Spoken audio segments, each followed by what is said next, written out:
বাংলাদেশের আলোচিত প্রতিষ্ঠান ডেস্টিনি গ্রুপ সম্পর্কে বাংলাদেশের আমজনতা সকলেই কম বেশি জানি আমরা। 2012 সালে সর্বপ্রথম কতিপয় দুদকের দুটি মামলার মাধ্যমে মূলত এই প্রতিষ্ঠানটিকে নিয়ে মূলত বাংলাদেশে একটি বিভিন্ন নেতিবাচক মন্তব্য তৈরি হয়। তো আজকে আমরা এই বিষয়ে কথা বলার জন্য 12 বছর পর আজকে আপনারা সকলে অবগত হচ্ছেন যে ডেস্টিনি গ্রুপের কর্ণধার ডেস্টিনি লিমিটেড ফাউন্ডার চেয়ারম্যান আলহাজ মোহাম্মদ হোসেন গত 15ই জানুয়ারি মাননীয় আদালত থেকে বিশেষ করে মুক্তি পেয়েছেন এবং সেই বিষয়ে আমরা কথা বলার জন্য আজকে আসছি। এই যে 2012 সালে আপনারা স্বেচ্ছায় আত্মসমর্পণ করেছেন, বাংলাদেশে এই জাতীয় প্রতিষ্ঠানে যদি মামলা হয় বা দুদকের অভিযোগ আসে তাহলে মানুষ পালিয়ে যায়, আপনারা আত্মসমর্পণ কেন করেছিলেন? কারণ যে দুর্নীতি বলছেন সেটা আমরা করিনি, তাই যে আমরা পালাই যাইনি। আমাদেরকে বলা হয়েছে আমরা যদি অপরাধ করে থাকি তাহলে আমরা নাকি পালায় যাব, আর যেহেতু অপরাধ করি না আমরা পালায় যাইনি। আমাদের মধ্যে বিশ্বাস ছিল আমরা চুল পরিমাণ অপরাধ করি নাই, ডিস্ট্রিবিউটরও অপরাধ করে নাই। অনেকে অনেক কিছু বলেছে আমাদের ডিস্ট্রিবিউটর অপরাধ কেউ করে নাই, কারণ আমাদের সিস্টেমে অপরাধ করার কোনো সিস্টেমই নেই। আইনের প্রতি শ্রদ্ধা নিয়ে আমরা কিন্তু সারেন্ডার করেছিলাম, কিন্তু সেই রেজাল্টটুকু আমরা পাইনি। সেই কালের যিনি দুদকের চেয়ারম্যান ছিলেন মিস্টার গোলাম রহমান, উনি দন্তহীন বাঘ উনি বলেছেন, নিজেই বলেছেন, কিন্তু দন্তহীন বাঘ যে এত বড় আছর দিতে পারে এটা আমাদের জানা ছিল না। ওনাকে একটা প্রশ্ন করা হয়েছিল যে আসলে আপনাদের কাছে অভিযোগটা কে করেছে, বিনিয়োগকারী করেছে? তখন উনি বলেছিলেন যে আপনারা সাংবাদিকরা আপনারাই প্রশ্ন মানে অভিযোগ করেছেন, অন্য কি আমাদের কাছে? সাংবাদিকরা করে না। জি, আপনারা জানেন কি কে করেছেন? জি, সেই সময়কার মন্ত্রী মহোদয়, অর্থমন্ত্রী আবুল মাল আব্দুল মুঈন, উনি আমাদের কাছে একটা ডিমান্ড করেছিলেন, সেটা নাই বলি। জি, উনি যেহেতু মৃত্যুবরণ করেছেন, উনার পিছনে আর বলতে চাই না, উনার কারণে টোটাল জিনিসটা হয়েছে। 1 মাসের কথা বলে তারপর এই যে 12 বছর যাবত, এখনো প্রায় 12 বছর 3 মাস, এখন কি আপনাদের কোম্পানি অ্যাকাউন্টগুলো খোলা হয়েছে? না, এখনো হয়নি, যেহেতু ওনাদের প্রেতাত্মা এখনো কিছু রয়ে গেছে, ওনাদের প্রেতাত্মা কিছু রয়ে গেছেন, তাই হচ্ছে না। আরেকটা বিষয় জানার, সেটা হচ্ছে এই যে আপনাদের 45 লক্ষ ডিস্ট্রিবিউটর অর্থাৎ ক্রেতা পরিবেশক, এর মধ্যে 8.5 লক্ষ মাল্টিপারপাস এবং এই 17 লক্ষ 50 হচ্ছে টি প্লান্টেশনের। এই 17.5 লক্ষ বিনিয়োগের মধ্যে একজন ব্যক্তি মামলা করে নাই, এটার গোপন রহস্যটা কি? শুনেন, তারা জানেন আমরা কারা, তাদের আমাদের উপরে এত বিশ্বাস ছিল অন্ধ, তার জন্য কিন্তু তারা মামলা আদৌ করে নাই। এবং তারা বলছিল যত জীবন ওনাদেরকে আটকে রাখা হয় আমরা মামলা করব না। জানে মোহাম্মদ হোসেন এবং আমি রফিকুল আমিন কে, তারা 100% পেমেন্ট দিয়েই যাবে। আমরা কিন্তু দুজনই কিন্তু টাকার জন্য কিন্তু আসা হয় না। দেশে একটা কনসেপ্ট নিয়ে আসা হয়েছে, এই দেশকে ডেভেলপ করা হবে বেকারত্ব দূর করার জন্য। মূলত বেকারত্ব থাকলে কিন্তু করাপশন বাড়ে, এই জন্যই কিন্তু মূলত আসা।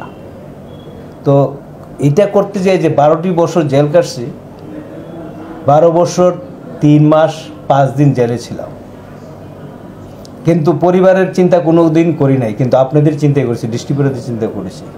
যেহেতু ডিস্ট্রিবিউটর আমাদেরকে ভালোবাসেন আর তাদের দিকে তাকায়, কিন্তু আমরা 12 বছর জেল কাটছি এক যুগের উপরে। আমি মনে করি বিচারবিহীন এক যুগ এই দেশে ছিলেন না কেউ, কিন্তু আমাদেরকে ইচ্ছাকৃত আটকে রাখা হয়েছে। আমাদের কোম্পানিটাকে শাটডাউন করার জন্য কাজটা করেছেন। অনেকগুলা একটা বিষয় বলার এনিমি রয়েছেন, এখনো অনেকগুলো এনিমি রয়েছে। এই যে আপনার মানুষ 12 বছর জেল, এক যুগের বেশি জেল থেকে বের হওয়ার পর সবার মধ্যে একটা জিনিস কাজ করে যে আমি বের হয়েছি, প্রথমত আমার চিকিৎসা করতে হবে, যেটা আমরা আমাদের সচরাচর আমরা সবসময় দেখি, মন্ত্রী থেকে শুরু করে সচিব বা যারা যাই বলি সকলে চিকিৎসার ব্যাপারে সময় নেয়, এরপরে তার পরিবারকে সময় দেয়। কিন্তু আপনারা ডে ফার্স্ট এমডি এবং চেয়ারম্যান দুইজনেই মানে যেদিন বের হয়েছেন এই দিনই এসেই বৈশাখীতে কার্যালয়ে এসে বললেন যে কার্যক্রম শুরু করে দিবেন। মানে আপনাদের এত এনার্জি কোথা থেকে পেয়েছেন 12 বছর জেল কাটার পর? যদি বিষয়টা একটু বলেন। সেটা অবশ্যই বলবো। আপনি বলেছেন পরিবারের সময় দেন, পরিবার তো আপনারা আমাদের পরিবার, তাইলে তো আপনাদেরকে সময় দেওয়ার জন্য আমরা এনার্জি নিয়ে আসছি। 12টি বছরকে 12 দিন মনে করেছি মেন্টালি, এই জন্য আমাদের সমস্যা হয় নাই। যদি 12 বছরকে দিন গণতাম তাইলে কিন্তু আমরা ভিতর থেকে ডেড বডি আসতাম। বহু দেখেছি, 12 বছরে কত ডেড বডি বেরোয়েছে বহু দেখেছি, কিন্তু আমরা সুস্থ ছিলাম একমাত্র আপনাদের যে স্যাক্রিফাইস সেটার জন্য কিন্তু আমরা সুস্থ ছিলাম। যদি আপনারা বাইরে থেকে আমাদেরকে চাপ দিতেন তাহলে কিন্তু আমরা সুস্থ থাকতাম না, মেন্টালি অসুস্থ হয়ে যেতাম। এই জন্য কিন্তু আপনাদেরকে নিজের চিকিৎসা, অসুস্থ আছি ওখানে তো আর অ্যাভেলেবেল চিকিৎসা করানো যায় না, এখনও ঠিক আছি, তারপরও কিন্তু সময় দিচ্ছি আপনাদেরকে। এই সকাল থেকে বের হয়েছে সন্ধ্যা পর্যন্ত, রাত কয়টা যাবে সেটা আমরা পারি। রফিকুল আমিন এবং আমি, আমাদের মতো আমাদের অনেক ডিরেক্টর ছিলেন, তারা কখনো করতে পারে না, আমরা পারি, আমরা ইউজ টু। এখনো ডিস্ট্রিবিউটরদের সেই প্রান্তে চলে যাচ্ছেন। ডিস্ট্রিবিউটর যে ভালোবাসা, যাব না কেন আমরা? এই যে আপনারা আজকে আসছেন সবাই সাথে তো আমরা দেখা করছি, কথা বলছি, আমরা তো কাউরে বিদায় করি নাই, দমক দিয়ে আপনারা চলে যান।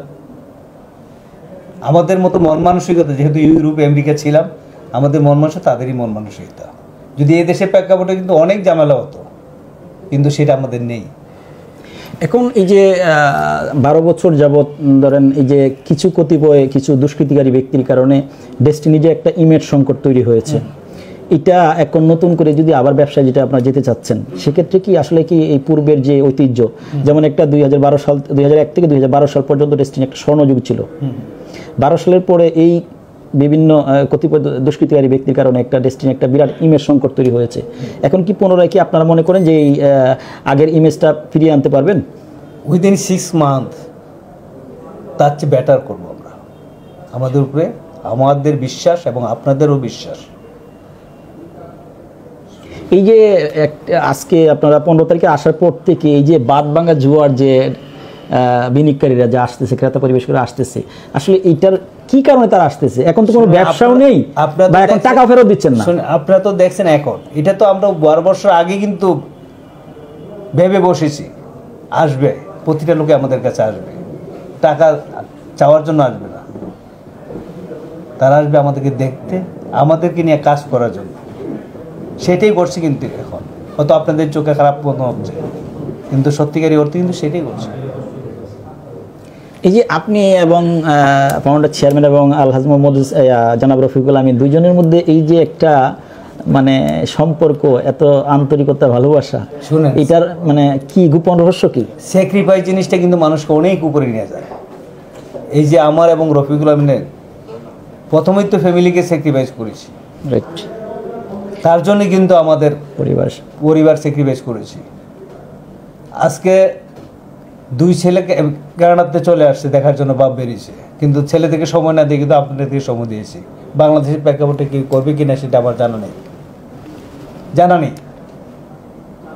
তাইলে আপনারা কি আমাদেরকে অপমান অপদস্থ করবেন? কোনো দিন না। মিডিয়াতে ইন্টারভিউ দেওয়াই ঠিক না, এইটাই মিডিয়াতে ইন্টারভিউ।